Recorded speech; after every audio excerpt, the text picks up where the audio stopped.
How did I get from 20% to 100% productivity in my life? Okay. Um, Here's the thing. I am not at 100% productivity most of the time. Um, I would say, and this is being completely honest, in terms of my actual potential productivity, I probably average around 25 or 30%. Um, some days I get a lot closer. Some days I'm 70 or 80.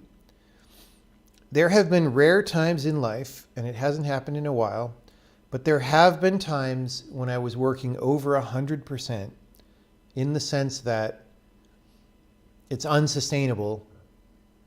Like, I'm working totally efficiently for so many hours that like my brain gets tired and I sleep for 8 hours and I wake up and I'm still a little tired from having been thinking that hard and cranking that hard. And I can do that for about a week or 10 days before I can't do it anymore. And that's when I'm like really hyped about something.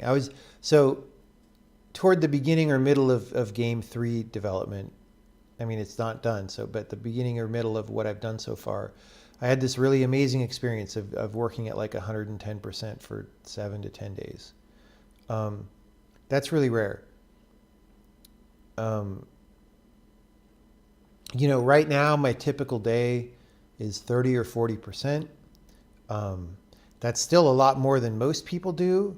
Like most programmers probably work at 10%. So if I'm at 30 or 40%, I'm way more productive than most people. But yeah, 100% is it's not that hard once you know how to do it, but it's not that easy for me. Like for me to be at 100%, I want to be by myself. I want to not be around people. So any day when I go into the office is automatically not a 100% day. Because I just need to be able to schedule my own thoughts that day and be in, you know, just follow whatever I'm going to do that day. Yeah, I think it's about time. So, for about the past, when I say I'm at 30 or 40% right now, that's been about the past month or two. Like November, December, we're probably averaged around 65 to 70% with some days at like 80. But you have to remember, okay, so programming productivity is kind of like, your physical endurance. And this isn't going to make sense to most people, but if you've ever done like martial arts training, like serious martial arts training, or like military boot camp, or maybe you have to go into the serious boot camps like Navy SEALs or something for them to do this. But there are situations that you can put yourself in where the training teaches you that like when you feel physically tired, like we all know this feeling of like, oh, my muscles are tired. I have to stop doing what I'm doing, right? Part of Kung Fu training is just to say, no, you don't stop. You keep going. You just keep going and going and going. And you realize, and it's just, why do you keep going? Because there's an instructor just standing there staring at you saying, no, you don't stop, or I will be very disappointed in you, or whatever, right? And you just go, you learn how to go past your tired point, and you realize that that's kind of fake. The point at which you feel like, oh, my muscles are tired. I mean, I'm sure marathon runners know this, or like any kind of distance runners know this. The point at which you say, oh, my muscles are tired is like, that's maybe 25 or 30% of what you can actually do. You can keep going way, way, way past that. And these kinds of training like unlock that secret for you. And then the more you do it, the easier it becomes. Now, I haven't done that in a long time in terms of physical exercise. So if I were to go do Kung Fu training right now again, I would probably be lazy and like succumb to the tired feeling a little bit. But you learn that it's just your body's way of being safe. It's not that you really can't do more. You can do way, way, way more, right? Well, it's similar with like programming productivity, you know? If you're working on programming and then you're like, oh, I'm kind of tired right now. Let me go take a break and, you know, I can't think that clearly and let me just go read Hacker News for a while or watch YouTube or something. You could probably actually go way, way, way, way longer than that if you just focused and did it. And you just haven't had someone stand there and make you do it. Is Game 3 farther than the early witness demo I showed during a recent talk? Hard to say. Good question. I mean, it has way more hours of gameplay. Like, Game 3 right now has probably 60 hours of gameplay, whereas that witness demo probably had like 10. But the witness demo was more complete in terms of layers of the game that were there, whereas the Game 3 is not quite. It's missing some parts. So it's not easy to compare.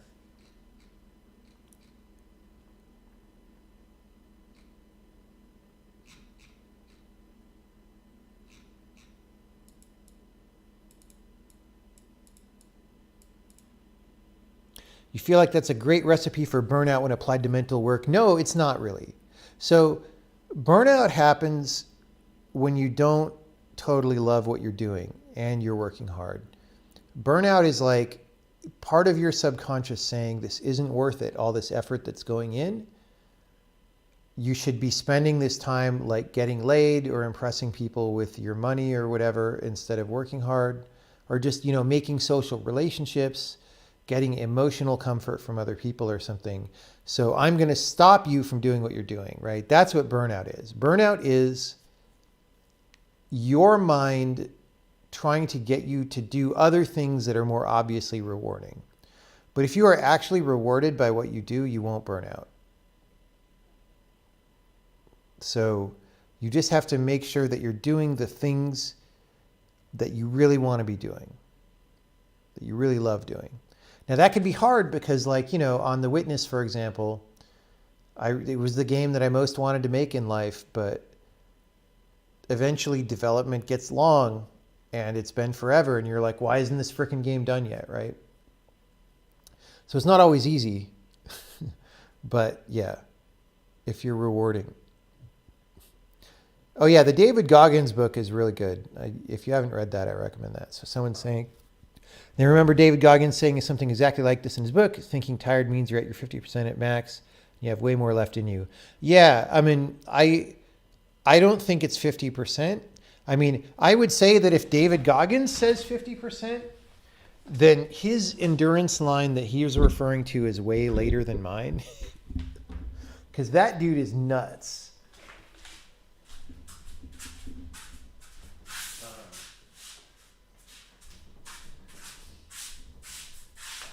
I mean, David Goggins' physical endurance is like infinity compared to anything I've ever done, but the principle is the same. Does playing games help productivity or worsen it? It depends. It's very contextual. So you've been having trouble conveying the complexity of a software project to a non-technical person, i.e. project account manager. Any tips? No, I've never had to do that.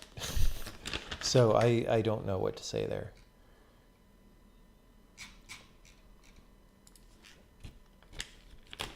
You said I said you were very unproductive when you were unhappy. How did you increase your productivity over time? I mean, some of it is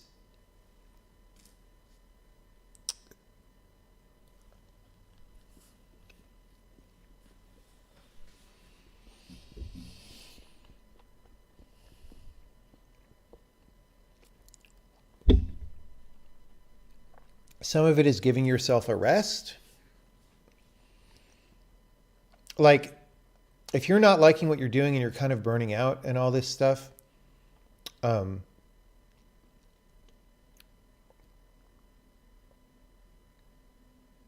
someone says that's insane. If you're referring to David Goggins, yes, it's insane. Like, read the book. It's literally insane to the point where he injures himself badly several times doing the crazy stuff that he does. But yes, it's kind of insane.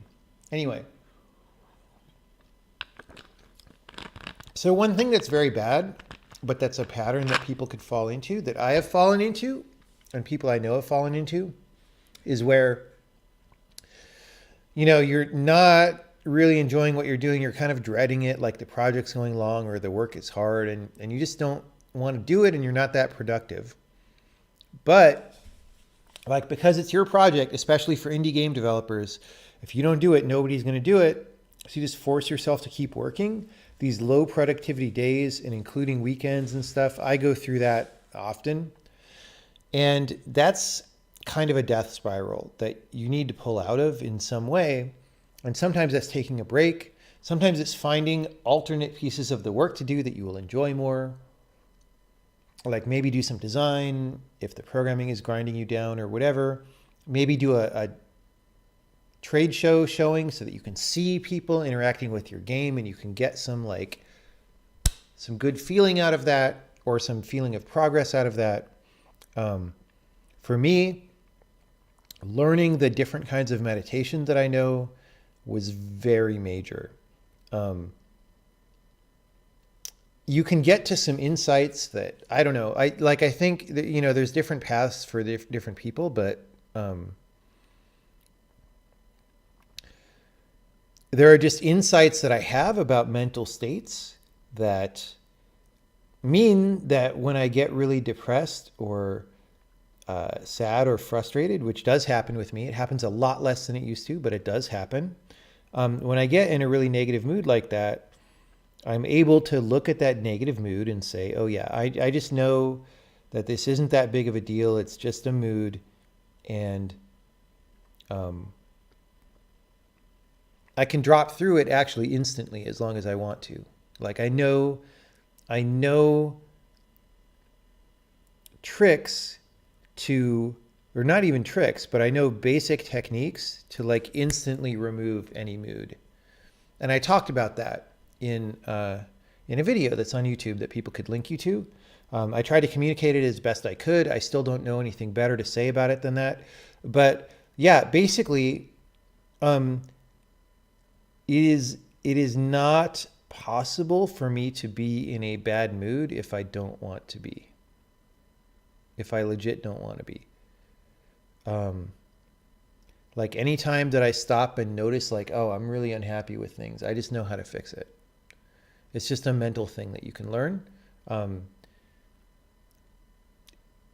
Is that a good thing? Maybe, maybe not. Like maybe being unhappy pushes you to get more work done. I don't know. But that is a thing that you can learn. No bullshit. It's a thing you can learn. Have I found extended internet use to impact my attention span? Yes, negatively. And so I just try to spend less time on that, more time reading books. And that's helpful. Have I studied or read psychology in order to know stuff like this? No, I'm not a huge fan of the psychology that I've read. So the psychology that I've read, and which is not to say all psychology, right? There might be some really good psychology that I haven't dug into. Like a lot of people like Jung, I don't know anything about Jung really. But like the kind of psychology that's practiced in the West is all about honestly manipulating things that are relatively surface level. Like just trying to soothe out your thoughts or soothe out your emotions even. And the thing is, the source of all those things is much deeper. And if you just get to the source of them via a meditative technique, it is much more effective than years of psychology stuff. Easily. Like, yeah. So, now, if you haven't learned how to do that, or you have trouble learning how to do that, then, I think a psychologist can help you, especially if they're properly trained in that kind of a thing and they can like lead you along a path, but much, much better to just fix the problem. How long until my technique started working for me? I don't know. So I started doing serious meditation not even super serious in terms of time invested, but in terms of like the things I was introduced to, probably toward the end of 2010. So not that long ago in life, relatively speaking. Like I was already working on The Witness at that time. And like within a year, I was having very strong experiences in progress. Less than that, honestly. It's just I kept having better, good things happening. Certainly within 2 years, I had made most of the progress. And that's not even 2 years of consistent, regular practice. Like I've never been one of those people who like every day meditates exactly. Although one of the schools of meditation that I do involves just being able to drop into a meditative state at any instant. Like you don't have to go sit on a cushion and like and focus on your breathing or anything. You're just like, I can be talking to someone and just remember like, oh, let's try it, and instantly be meditative, right? And that is also the kind of thing that, like I said, it's pointed in a different direction, but that's the kind of thing that will take you out of like a foul mood instantly, like instantly. The amount of time it takes is very close to zero. I mentioned a number of times currently the way people study programming is flawed, but I never proposed any alternatives for people who are new to programming, like how to learn the fundamentals of programming regardless of the language you're going to write with, like data structures and how computers function. Are there any recommendations? My only real recommendation, because it worked for me and it's how I learn. Maybe not everybody learns the same way, but the way that I learn very effectively is to find a project that I really want to work on that requires more knowledge or skills than I currently have. So it's pushing the boundaries of what I'm able to do, or is outside the boundaries of what I'm able to do.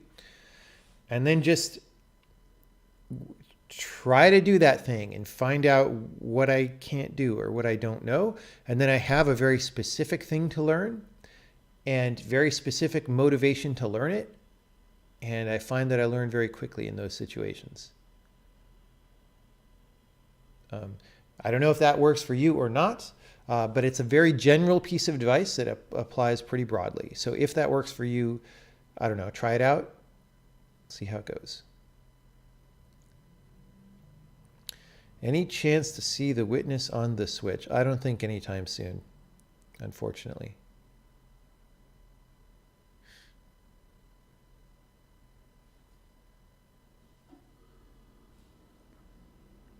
Was it critical for you to stop identifying as your feelings and thoughts and seeing your consciousness as something separate? Yes.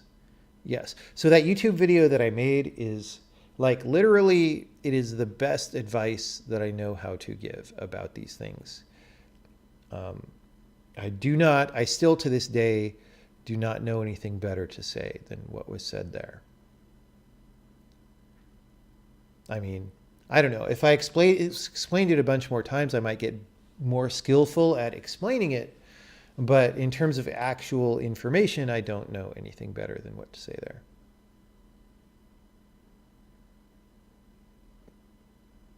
Wouldn't that mean having dissociation? No. No, dissociation is a very different thing. In fact, it's like the opposite direction. This is like having maximum association.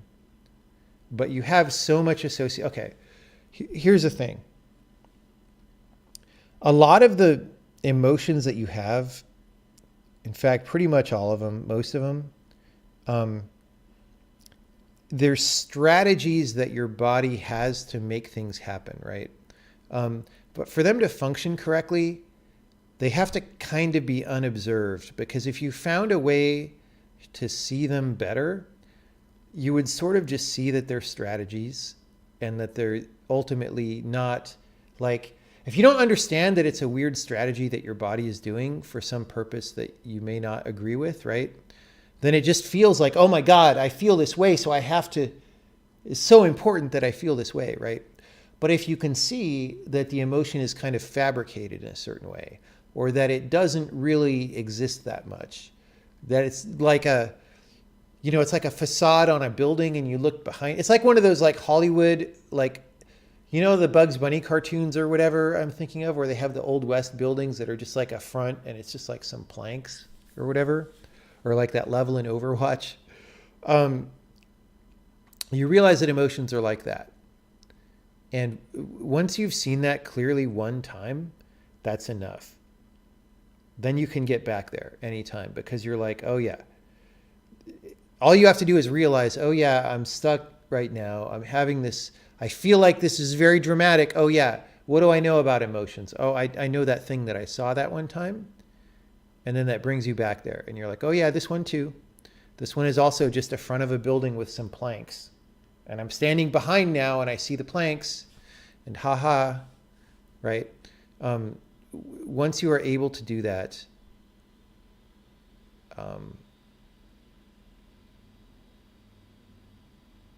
yeah. No, what Red Player One is saying is not dissociation. It's not walling off the feelings. You don't want to wall off the feelings. You don't want to say, I'm not feeling this feeling or anything, right? That's not good. What you do is you feel the feeling as much as you can, but with curiosity, right? So you don't try to like if you're mad at someone, you don't try to be more mad, right? But you look at it, you like, okay, I'm mad. Like, what is that feeling? Like in my body, what does it feel like? And you just keep looking more closely, like, okay, yeah, it feels like that. And you just keep looking at it. I can't verbalize what it is because it's an internal process. But you just keep looking at it until you see it very clearly. That's it. It's very simple. You can do it in, less than 1 second once you get the hang of it. It's very good skill to have.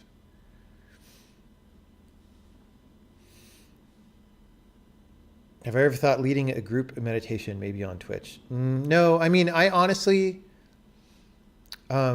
definitely I have much more ability to help people with meditation than I used to, relative to who I used to be. But I don't think I'm anywhere near the best person to do that. And I would rather leave that to the people who are more qualified than me at this time. If I was in a situation where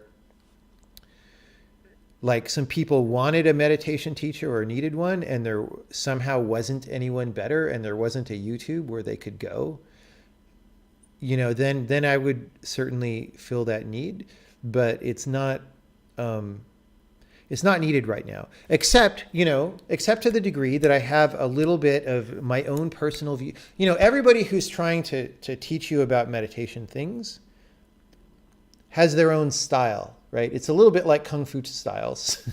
They all have their own style, and then your style is influenced by whoever you learned from that worked for you, right? And so I have a little bit to contribute in terms of what's my personal style, but very honestly, I'm not as strong of a practitioner as some people. My insights are not as deep as some people's. And so there's a sense in which if I start trying to do a lot of meditation teaching, it would be like ego driven and for the wrong reasons. It would be like, oh, I want everybody to see my cool meditation teaching, right? That's not necessary, right? So I did one video where I felt like I had a way to explain things that was my way, and a way to say that, like to communicate that to an audience like that is a little bit different from the usual. Like I sort of know what kind of people come to my Twitch channel, or what kind of people play video games, or what kind of people are interested in indie game programming, right? And I a little bit, so the purpose of that video was a little bit like, let me know that I'm talking to those people and sort of know generally how that is. and then bring these ideas that I got from a totally different area into this. And so that was my contribution, and I'm fine with that. Like, I really don't have more than that to do right now usefully, if that makes sense. Does it target negative emotions only? What do you do with good ones? It also targets good ones. Except this doesn't mean what you think it means, because what is left when you dig underneath these emotions is not exactly neutral. It is positive in a certain way, but it's positive in a deeper way than like what it feels like when you're looking forward to having a good dinner. You know what I mean? So this is a weird thing, and this is where the schools that I go to differ from like stuff like Buddhism or something. Like, Buddhists want you to be, no, that's not even true, because Buddhism finds positivity. It's just the Buddhist message, when you're a beginner at it, it sounds like it's very much about neutrality and like having a gray face and whatever. And the schools of thought who taught me were not like that. But I think that both are sort of, they're going to generally the same neighborhood. I think they might end up at different PO boxes within the same neighborhood, but they're going to the same neighborhood.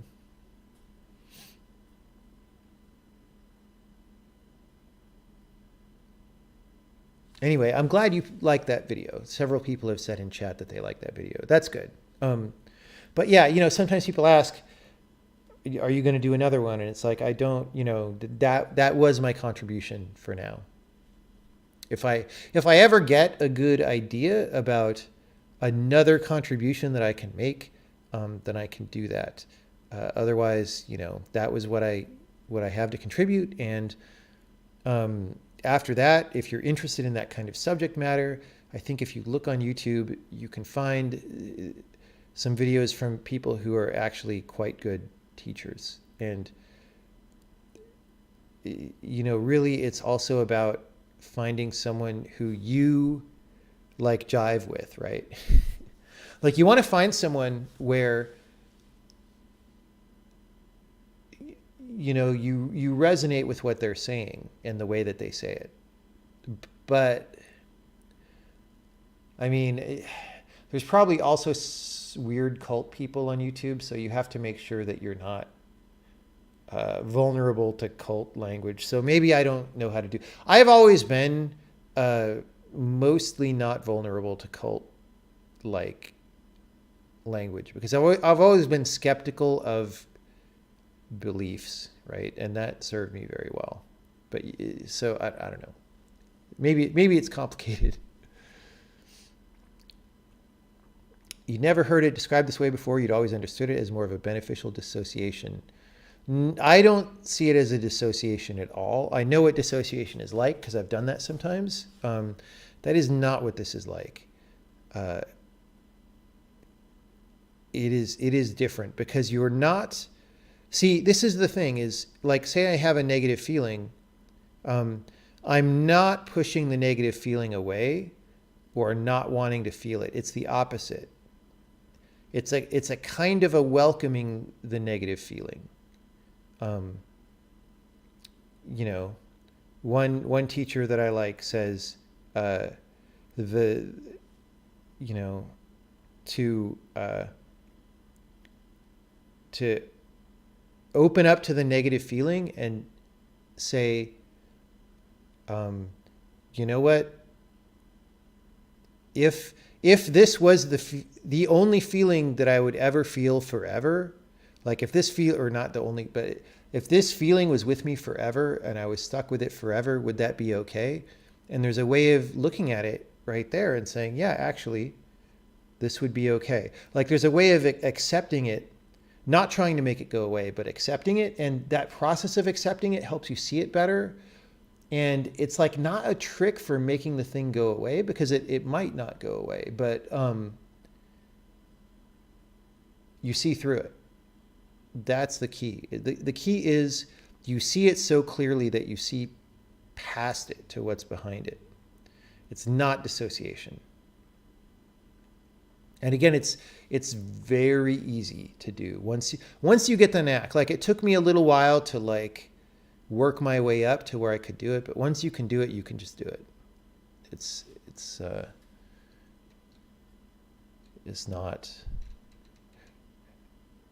not that hard.